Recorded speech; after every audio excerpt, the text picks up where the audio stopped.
दिलीप ने बड़ी चालाकी से पुष्पा का घर पुष्पा से ही बिना पूछे गिरवी तो रख दिया था और दिलीप को लोन भी मिल जाता है। अब सब कुछ ठीक जा रहा था, लेकिन तभी इस बारे में पता चल जाता है कादम्बरी को जैसे ही इस बारे में पता चलता है कि दिलीप ने पुष्पा से बिना पूछे ही पुष्पा के घर को गिरवी रख दिया है और इस बारे में पुष्पा को बिल्कुल भी पता नहीं है। कादम्बरी तो बस इसी मौके का इंतजार कर रही थी और दिलीप ने वह मौका कादम्बरी को दे दिया था। अब यहीं पर कादम्बरी अपना शैतानी दिमाग का प्रयोग कर यहाँ पर कुछ ऐसा करती है जिसे जानकर आप भी दंग रह जाओगे। तो आखिर ये पूरी कहानी क्या है, आइए जानते हैं आज की इस वीडियो में। कहानी की शुरुआत में हम देखते हैं किस तरीके से यहाँ पर दिलीप बैंक वालों को सारे डॉक्यूमेंट्स जमा कर देता है, पुष्पा के घर के कागज और सारी ही चीजें। अब कुछ दिनों में यहाँ पर दिलीप को लोन भी मिल जाएगा। अगले ही पल हम कादम्बरी और कादम्बरी के वकील को देखते हैं। कादम्बरी कहती है दिलीप को हमारे ऊपर शक तो नहीं हुआ कि हमने जानबूझकर उसका लोन रुकवाया है। कादम्बरी का वकील कहता है नहीं कादम्बरी जी, दिलीप को बिल्कुल भी हमारे ऊपर शक नहीं हुआ है। हम तो दिलीप के गारंटर से हट गए थे, लेकिन यहाँ पर दिलीप प्रॉपर्टी गिरवे रख कर अब लोन लेने वाला है। सुनकर तो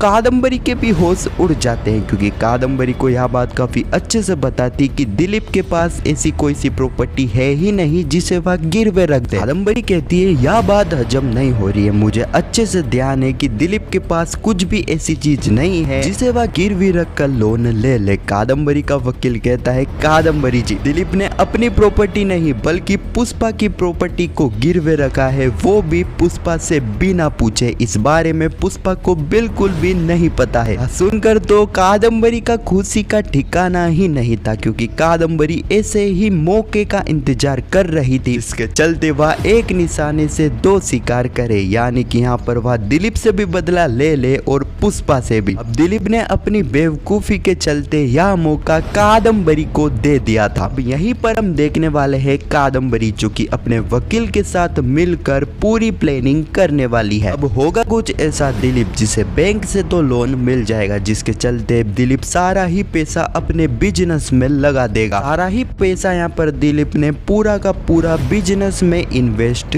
कर दिया था। दिलीप को यहाँ पर पूरा विश्वास था कि कुछ दिनों में उसे बिजनेस से प्रॉफिट होने लगेगा। दिलीप यह बात भूल चुका है कि उसने कादम्बरी से गद्दारी करी थी और ऐसा कादम्बरी कभी भी नहीं होने देगी। हम देखने वाले हैं कादम्बरी जो कि अपने वकील के साथ यहाँ पर मिलकर दिलीप के बिजनेस को पूरी तरह बर्बाद कर देगी, जिसके चलते यहाँ पर दिलीप को बिजनेस से प्रॉफिट होना था, वह प्रॉफिट ना होकर यहाँ पर दिलीप को लॉस हो जाएगा। लॉस इतना यहाँ पर दिलीप को हो जाएगा जिसके चलते यहाँ पर दिलीप ईएमआई भी नहीं भर पाएगा। ईएमआई यानी कि किस्त ना भरने के चलते यहाँ पर बैंक वाले सीधे ही पुष्पा के घर पर पहुंच जाएंगे कि यहाँ पर दिलीप किस्त नहीं भर रहा है और यहाँ पर दिलीप ने पुष्पा के घर को गिरवे रखा है। इसके लिए बैंक वाले पुष्पा के घर पर आ जाएंगे पुष्पा के घर को सीज करने के लिए। अब तभी यहाँ पर पुष्पा को पता चलने वाला है कि दिलीप ने उसके पीठ पीछे कितना घिनौना काम करा है। मैं आपको यह भी बता दूं कि कुछ दिनों के लिए यहाँ पर पुष्पा को अपने घर से बेघर भी होना पड़ेगा, जिसके चलते यहाँ पर पुष्पा कभी भी इस बात के लिए दिलीप को माफ तो नहीं करने वाली है। हाँ, तो यही कुछ कहानी है जो कि पुष्पा इम्पॉसिबल के आने वाले एपिसोड में हमें देखने को मिलेगी। अब ये पूरी कहानी हमें एक हफ्ते के अंदर देखने को मिलेगी, लेकिन मैंने आपको एक ही वीडियो में बता दी है। इस बात के लिए वीडियो को लाइक करके चैनल को सब्सक्राइब जरूर करना। हमारे चैनल पर आपको पुष्पा इम्पॉसिबल के आने वाले एपिसोड की वीडियो सबसे पहले देखने को मिलती है। चलो फिर मिलते हैं अगली वीडियो में, जब तक के लिए धन्यवाद।